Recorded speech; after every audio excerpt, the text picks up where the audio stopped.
ఫెలాజియా నోక్టిలుకా. ఇగో ఫెలాజియా నోక్టిలుకా అది ఏమిటి అని చెప్పేసి ఎగ్జామ్లో క్వశ్చన్ వస్తుంది. Very very important. ఇది తెలుగు రాష్ట్రాలకి సంబంధించి, ఆంధ్రప్రదేశ్ తెలంగాణకి సంబంధించినటువంటి వారికి ఇంకా ఇంపార్టెంట్ ఈ అంశం. సో ఈ ఫెలాజియా నోక్టిలుకా గురించి వస్తే మీరు వెరీ సింపుల్గా చెప్పాల్సినటువంటి ఆన్సర్ ఇప్పుడు కామెంట్లో పోస్ట్ చేసినట్టు ఇది ఒక జెల్లీ ఫిష్ అని గుర్తుంచుకోండి. దీన్ని ఎక్కడ గుర్తించడం జరిగింది అని అంటే వైజాగ్లో గుర్తించడం జరిగింది. ఎక్కడ అని అంటున్నాం? విశాఖపట్నంలో దీన్ని గుర్తించడం జరిగిందండి. సో ఇప్పుడు విశాఖపట్నంలో దీన్ని ఎక్కడ గుర్తించారు సార్ అని అంటే ఆర్కే బీచ్ అని ఒక బీచ్ ఉంటుంది కదా, ఇగో ఈ ఆర్కే బీచ్లో ఈ ఫెలాజియా నోక్టిలుకా అనేటువంటి జెల్లీ ఫిష్ని గుర్తించారు అని గుర్తుంచుకోండి. ఇగో రైట్, ఫెలాజియా నోక్టిలుకా ఫెలాజియా నోక్టిలుకా అనగా ఏమిటి అని అంటే ఇది ఒక జెల్లీ ఫిష్ అని అంటున్నాం. ఇది ఇటీవల ఎక్కడ అని అంటే విశాఖపట్నం ఆర్కే బీచ్లో దీన్ని గుర్తించడం జరిగింది అనేటువంటి అంశాన్ని మనం క్లియర్గా ఎగ్జామినేషన్ పాయింట్ ఆఫ్ వ్యూలో గుర్తుంచుకోవాలి.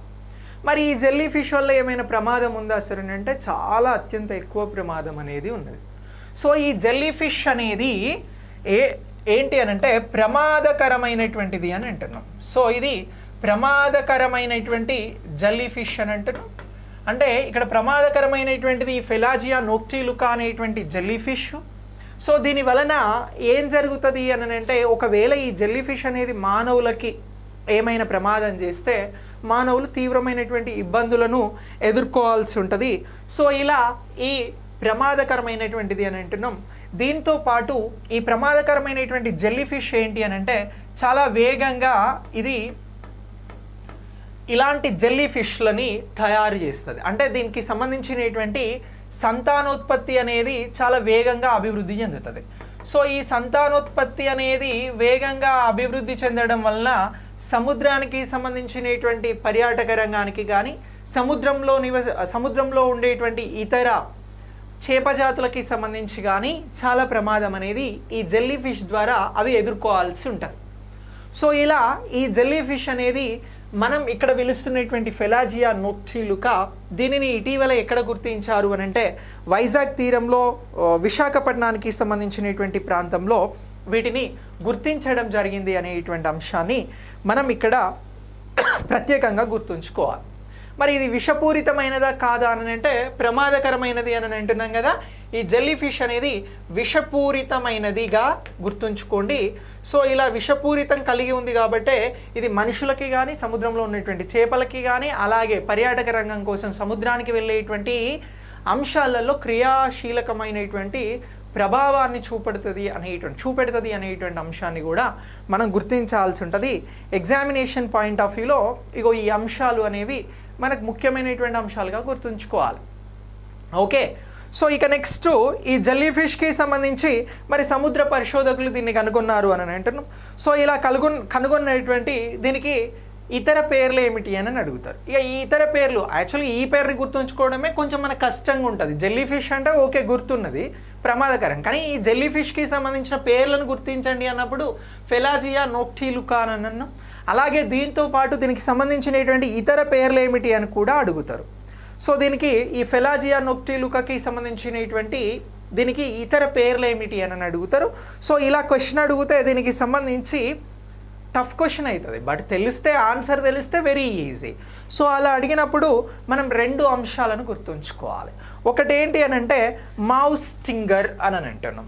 సో ఇప్పుడు ఈ జెల్లీ ఫిష్కి ఉన్నటువంటి రెండు పేర్లను గురించి తెలుసుకుందాం. ఒకటి ఏమంటున్నాం, మౌస్ స్టింగర్ అని అంటున్నాం.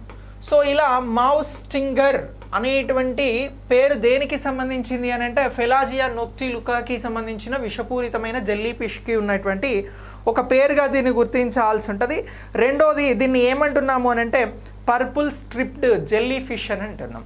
ఏమని అంటున్నాం? ఇగో రెండవది పర్పుల్ స్ట్రిప్డ్ జెల్లీ ఫిష్ అని అంటున్నాం. సో ఇలా పర్పుల్ స్ట్రిప్డ్ జెల్లీ ఫిష్ అని కూడా దేన్ని పిలుస్తారు అని అంటే ఇక జెల్లీ ఫిష్ అంటే మీకు తెలుసు కాబట్టి పర్పుల్ స్ట్రిప్డ్ అన్న మౌస్ స్టింగర్ అని అన్న దీనికి సంబంధించినటువంటి ఇతర పేర్లు అనేటువంటి అంశాన్ని మీరు గుర్తుంచుకోండి. అయితే ఇవన్నీ కాకుండా క్వశ్చన్ ఇంకో రకంగా అడగడానికి అవకాశం ఉంటుంది. ఇంకో రకంగా అడిగినప్పుడు దీనికి సంబంధించి మనం ఏం ఆన్సర్ చేయాల్సి ఉంటుంది అంటే ఫెలాజియా నోక్టిలుకాకి సంబంధించిన ఇతర పేర్లు ఏమిటి అని అంటే mouse Stinger, purple stripped jelly fish అని పిలుస్తున్నాం. అయితే ఇలా కాకుండా క్వశ్చను ఇంకో విధంగా ఎలా అడగడానికి అవకాశం ఉంటుంది అని అంటే ఇది కాంతిని ఏమైనా ఉత్పత్తి చేయగలదా అనేటువంటి అంశాన్ని క్వశ్చన్గా అడిగితే ఎస్, ఈ జెల్లీ ఫిష్కి ఉన్నటువంటి ప్రత్యేకత ఏంటి అని అంటే ఇగో ఇది చీకటిలో కాంతిని ఉత్పత్తి చేయగలదు అని గుర్తుంచుకోండి. మనం మాట్లాడుతున్నటువంటి ఇగో ఈ ఫెలాజియా నోక్టాలికాకి సంబంధించినటువంటి ఈ జెల్లీ ఫిష్ అనేది ఇది చీకటిలో కాంతిని ఉత్పత్తి చేయగలదు అనేటువంటి అంశాన్ని గుర్తుంచుకోండి. ఉత్పత్తి చేయగలదు అనేటువంటి అంశం గుర్తుంచుకోవాలి. ఉత్పత్తి చేస్తుంది అనేటువంటి అంశాన్ని గుర్తుంచుకోండి. ఈ పాయింట్ ఆఫ్ వ్యూలో క్వశ్చన్ అడిగినా కూడా మనం ఆన్సర్ అనేది సులువుగా చేయడానికి అవకాశం ఉంటుంది. సో ఇలా ఇగో ఈ జెల్లీ ఫిష్కి సంబంధించినటువంటి ఈ అంశాలు అనేవి వెరీ వెరీ ఇంపార్టెంట్. ఇది విశాఖ తీరంలో గుర్తించడం జరిగింది. అంతకుముందు ఇదే 2024 మొదట్లో విశాఖలో కాకుండా ఎక్కడ గుర్తించారు అని అడుగుతారు. ఇది ఇంకా ఇంపార్టెంట్ బిట్. ఇప్పుడు విశాఖలో కనుగొన్నాము, దీనికి సంబంధించిన క్వాలిటీస్, దీనికి సంబంధించినటువంటి ఇంపార్టెన్స్ అంతా కూడా మనం తెలుసుకున్నాం. అయితే క్వశ్చన్ ఎట్లా ఇస్తాడు అని అంటున్నాం. ఇప్పుడు ఈ ఫెలాజియా నోక్టిలుకా అనేటువంటి జెల్లీ ఫిష్ లేదా మౌస్ స్టింగర్, పర్పుల్ స్ట్రిప్డ్కి సంబంధించినటువంటి జెల్లీ ఫిష్ అనేది విశాఖలో కాకుండా ఇటీవల ఈ 2024 మొదట్లో ఎక్కడ కనుగొనడం జరిగింది అని అడుగుతారు. సో దీనిని ఎక్కడ కనుగొన్నారు అని అన్నప్పుడు మనం మరొక ఆన్సర్ని గుర్తించాల్సి ఉంటుంది. మరొక ఆన్సర్ ఏంటి అని అంటే థాయిలాండ్లో దీన్ని గుర్తించడం జరిగిందండి. ఎక్కడ అని అంటున్నాం? థాయిలాండ్లో గుర్తించడం జరిగింది. ఇక ఈ థాయిలాండ్ కానీ విశాఖపట్నం కానీ ఇవన్నీ కూడా మనకి ఏ సముద్రాన్ని బేస్ చేసుకొని ప్రధానంగా కనిపిస్తాయి అని అంటే బంగాళాఖాతాన్ని బేస్ చేసుకొని. సో ఇలా ఇగో ఈ అంశం అనేది వెరీ వెరీ ఇంపార్టెంట్. దీని పాయింట్ ఆఫ్ వ్యూలో క్వశ్చన్ వస్తుంది, మీరు ఆన్సర్ అనేది చేయాలి. ఇక ఫెలాజియా నోక్టిలుకా గురించి మీరు ఎవరు మర్చిపోవద్దు. ఫెలాజియా నోక్టిలుకాకి ఉన్నటువంటి మరొక పేరు ఏమిటి అని అంటే mouse Stinger, purple stripped jelly fish అని అంటున్నాం. సో దీన్ని ఎక్కడ కనుగొనడం జరిగింది అని అంటే విశాఖపట్నంలో కనుగొనడం జరిగింది సముద్ర పరిశోధకులు అని అంటున్నాం. అంతకుముందు ఇదే ఇయర్లో దీన్ని ఎక్కడ కనుగొన్నారు అని అంటే థాయిలాండ్లో కనుగొన్నారు అని అంటున్నాం. సో ఇది చీకట్లో కాంతిని ఉత్పత్తి చేయగలదా జెల్లీ ఫిష్ ఫెలానియా అని అంటే ఎస్, ఇది చీకట్లో కాంతిని ఉత్పత్తి చేయగలదు అని అంటున్నాం. సో ఇలా ఇగో ఈ ఫెలాజియా నోక్టిలుకా గురించి గుర్తుంచుకోండి. Very very important. ఇగో ఈ పాయింట్ ఆఫ్ వ్యూలో క్వశ్చన్స్ అనేది మిమ్మల్ని ఎగ్జామినేషన్ పాయింట్ ఆఫ్ వ్యూలో అడగడానికి అవకాశం ఉంటుంది. రైట్, ఇక నెక్స్ట్ వెరీ వెరీ ఇంపార్టెంట్ అంశం గురించి మాట్లాడదాం. సో ఇప్పుడు వెరీ ఇంపార్టెంట్ అంటే మీకు ఏప్రిల్ 9న ఉగాది ఫెస్టివల్ అనేది జరిగింది. సో ఇప్పుడు ఈ ఉగాది ఫెస్టివల్ అనేది భారతదేశంలో వివిధ రాష్ట్రాలలో వివిధ పేర్లతో దీన్ని జరుపుకోవడం జరుగుతుంది. అయితే భారతదేశానికి సంబంధించినటువంటి సంస్కృతి కల్చర్ పాయింట్ ఆఫ్ వ్యూలో క్వశ్చన్ అడగడానికి అవకాశం ఉంటుంది. అయితే మన దగ్గర జరిగేటువంటి ఉగాది ఫెస్టివల్ ఏదైతే ఉందో దీన్ని జమ్మూ కాశ్మీర్లో ఏ పేరుతో నిర్వహిస్తారు, లేదా సింధీ ప్రాంతంలో ఏ పేరుతో నిర్వహిస్తారు, లేదా మరాఠీ కొంకానీలో ఏ పేరుతో నిర్వహిస్తారు, ఇలాంటి పేర్లకి సంబంధించి క్వశ్చన్ అడుగుతారు. అయితే ఇప్పుడు ఉగాది ఫెస్టివల్కి సంబంధించి భారతదేశంలో వివిధ ప్రాంతాలలో జరిగే, వివిధ రాష్ట్రాలలో జరిగేటువంటి నూతన సంవత్సరానికి సంబంధించినటువంటి వేడుకలను విష్ చేస్తూ ఎవరు అని అంటే భారత రాష్ట్రపతి గారు అందరికీ విష్ చేయడం జరిగింది. సో ఇప్పుడు ఉగాది గురించి ఒకసారి మాట్లాడదాం. ఇది ఎగ్జామినేషన్ పాయింట్ ఆఫ్ వ్యూలో వెరీ వెరీ ఇంపార్టెంట్. అయితే జనరల్గా ఉగాది గురించి మీకు తెలుసు, ఉగాది పచ్చడి గురించి అయితే నేను అసలే చెప్పా, ఎందుకంటే మీ అందరికీ తెలుసు, నాకు కూడా తెలుసు. అయితే క్వశ్చన్ అట్లా రాదు. ఉగాది అనేది తెలుగు రాష్ట్రాలలో ఉగాది ఫెస్టివల్ అనేది నిర్వహిస్తూ ఉన్నాం. కానీ వివిధ రాష్ట్రాలలో ఈ ఫెస్టివల్ని ఏ పేరుతో నిర్వహిస్తారు, ఇటీవల రాష్ట్రపతి గారు వీరందరికీ కూడా శుభాకాంక్షలు తెలిపింది అని క్వశ్చన్ అడుగుతారు. అప్పుడు మనం ఆన్సర్ అనేది చెప్పాలి. రైట్, సో ఇప్పుడు నేను మిమ్మల్ని క్వశ్చన్ ఏం అడుగుతా ఉన్నా, కాశ్మీర్లో ఈ ఫెస్టివల్ని ఏ పేరుతో నిర్వహిస్తారు అని నేను అడుగుతా ఉన్నా. రైట్, ఒకసారి మీరు మీ ఆన్సర్ని పోస్ట్ చేయండి. సో ఉగాది ఫెస్టివల్కి సంబంధించి ఎవరు అని అంటే భారత రాష్ట్రపతి గారు శుభాకాంక్షలు తెలిపారు. ఇక ఇది మనకి ఎట్లా అని అంటే ప్రస్తుత అంశం. అయితే ఈ శుభాకాంక్షలు ఎవరు తెలిపారు అని క్వశ్చన్ అడిగారు. కానీ ఈ శుభాకాంక్షలకి సంబంధించి క్వశ్చన్ ఎలా అడుగుతారు అని అంటే ఏమని అడుగుతారు అని అంటే ఈ ఉగాది ఫెస్టివల్ని ఏ రాష్ట్రాలలో ఏ పేర్లతో నిర్వహిస్తున్నారు అని చెప్పేసి అడుగుతారు. అలా అడిగితే మనం ఆన్సర్ అనేది చేయాలి. ఆ పాయింట్ ఆఫ్ వ్యూలోనే నేర్చుకుందాం. ఇక మీ అందరికి తెలిసిందే ఉగాది అనేది తెలుగు నూతన సంవత్సరం. దీన్నే యుగాది పేరుతో కూడా పిలుస్తారు. అయితే ఈ ఉగాది ఫెస్టివల్ అనేది తెలుగు రాష్ట్రాలలో జరుగుతుంది అనేటువంటి అంశాన్ని మనం గుర్తించాల్సి ఉంటుంది. చైత్ర మాసంలో మొదటి రోజున దీన్ని గుర్తించడం జరుగుతూ ఉంది. ఇక 12వ శతాబ్దానికి సంబంధించినటువంటి ప్రముఖ గణిత శాస్త్రవేత్తగా ఉన్నటువంటి భాస్కరాచార్య గారు ఉగాదికి సంబంధించినటువంటి కొత్త సంవత్సరానికి కొత్త నెలను కొత్త రోజును గుర్తించారు అనేటువంటి అంశాన్ని గుర్తుంచుకోండి. ఇంకో ఇది చాలా ఇంపార్టెంట్. ఉగాదిని ఏ శాస్త్రవేత్త గుర్తించారు అని అంటే గణిత శాస్త్రవేత్త అని అంటున్నాం. ఇగో ఈ గణిత శాస్త్రవేత్త పేరేమిటి అని అడుగుతారు. సో ఈ గణిత శాస్త్రవేత్త పేరేంటి అని అంటే భాస్కరాచార్యుల వారు అని చెప్పేసి గుర్తుంచుకోండి. భాస్కరాచార్య గారు గుర్తించడం జరిగింది. ఉగాదికి సంబంధించి ఈయన ఏమని గుర్తించారు అని అంటే కొత్త సంవత్సరం అంటే కొత్త ఏడాది, అలాగే కొత్త నెల, ఇక అలాగే కొత్త రోజు అనేటువంటి అంశంతో ఈ కాన్సెప్ట్ని తీసుకొచ్చిండు అని అంటున్నాం. సో ఇలా ఉగాది అనేది నూతన సంవత్సరంగా తెలుగు నూతన సంవత్సరంగా నిర్వహించుకోవడం జరుగుతూ ఉంది. భాస్కరాచార్య గణిత శాస్త్రవేత్త భాస్కరాచార్య గారి పేరు మీకు ప్రత్యేకంగా ఇక్కడ గుర్తుంచుకోవాల్సి ఉంటుంది. సో ఇలా ఉగాది అనేది స్టార్ట్ అయింది అని అంటున్నాం. అయితే గుడి పడవ అని చెప్పి ఉగాది మన దగ్గర ఉగాది ఇగో ఉగాది నేను కొన్ని చెప్తా, ఇవి బాగా గుర్తుంచుకోండి. ఉగాది అనేది ఎక్కడ అనంటే ఆంధ్రప్రదేశ్ తెలంగాణ అని అంటున్నాం. కర్ణాటక కూడా వేసుకోండి. ఆంధ్రప్రదేశ్ తెలంగాణ రైట్. ఇక్కడ మనం ప్రధానంగా ఉగాది అని నిర్వహిస్తూ ఉన్నాం. మరి గుడి పడవ అని చెప్పేసి ఎక్కడ నిర్వహిస్తారు అని అడుగుతారు. ఇప్పుడు ఇది క్వశ్చన్. సో ఇలా జతపరచమని కూడా ఇస్తారు. రాష్ట్రాలు ఇచ్చి ఉగాదికి సంబంధించినటువంటి పేర్లను ఇచ్చి వీటిని గుర్తించండి అని కూడా అడుగుతారు.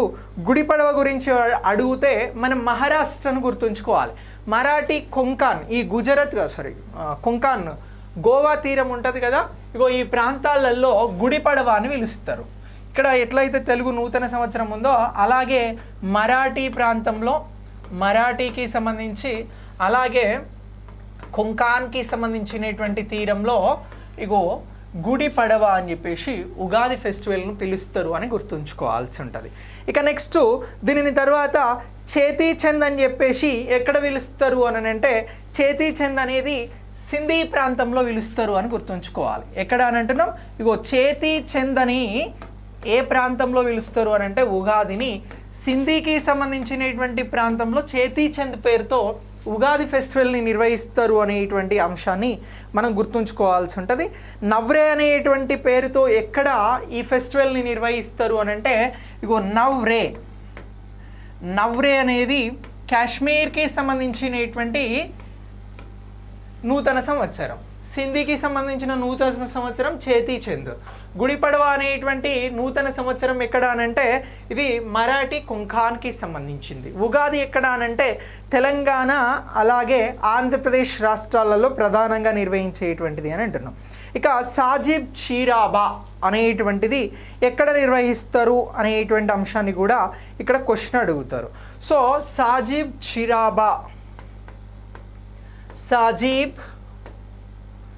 చిరాబా అనేటువంటి పేరుతో ఎక్కడ ఈ ఫెస్టివల్ని నిర్వహిస్తారు అని అంటే మణిపూర్లో అని చెప్పేసి గుర్తుంచుకోండి. అంటే మణిపూర్కి సంబంధించినటువంటి నూతన సంవత్సరాన్ని సాజిబ్ చిరాబా అని పిలుస్తారు. సో ఇలా ఇప్పుడు ఈ 5 అంశాలను జతపరచమని ఇస్తారు. జతపరచరా మీరు పరుస్తారు.